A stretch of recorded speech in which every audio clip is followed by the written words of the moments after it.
ఆధ్వర్యంలో చేపట్టిన ఈ కార్యక్రమంలో పాల్పంచుకొని విజయవంతం చేస్తున్న ప్రతి ఒక్కరికి పేరు పేరున ఉద్యమ నమస్కారాలు తెలియజేస్తూ, గత టీఆర్ఎస్ ప్రభుత్వంలో ఏదైతే ఇక్కడ 6 మున్సిపాలిటీలకు కేటాయించిన 25 కోట్ల రూపాయలను, ప్రతి మున్సిపాలిటీకి ఇచ్చిన 25 కోట్ల రూపాయలను ఈ రాష్ట్ర ముఖ్యమంత్రి కొడంగల్కు తీసుకెళ్లిన 25 కోట్లను వెంటనే మందమరి మున్సిపాలిటీకి తీసుకొచ్చి ఇక్కడ డెవలప్మెంట్ కార్యక్రమాలను చేయాలని డిమాండ్ చేస్తా ఉన్నాం.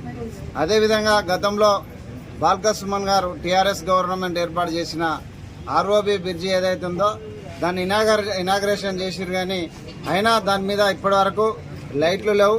గత 2 నెలల కిందట వెంకటేశ్వర్లు అనే ఒక సింగరేణి కార్మికుడు కూడా యాక్సిడెంట్ అయి చనిపోవడం జరిగింది.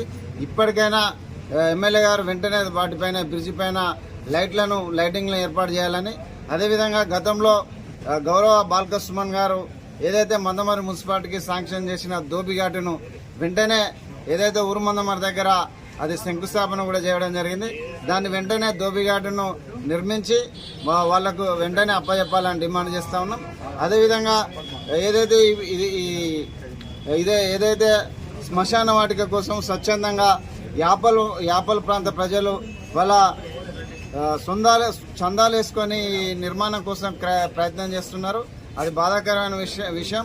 వెంటనే మున్సిపాలిటీ ఆధ్వర్యంలో ఎమ్మెల్యే గారు దాన్ని వెంటనే ఈ 2 శ్మశాన వాటికలను యుద్ధ ప్రాతిపదిక పైన చేపట్టాలని, అదేవిధంగా యాపల్లో కొంతమంది అక్కడ సమాధులను కూడా కూల్చేసినా కూడా అది ఇబ్బందికరమైన అంశం. వెంటనే అక్కడ శ్మశాన వాటిక ఏర్పాటు చేయాలి. అదేవిధంగా టౌన్లో ఏర్పాటు చేసిన రోడ్లను కూడా వెంటనే బేసరిగా నిర్మించాలని డిమాండ్ చేస్తూ వాళ్ళ ఈ కార్యక్రమంలో పాల్పంచుకున్న ప్రతి ఒక్కరికి ధన్యవాదాలు తెలియజేస్తాను.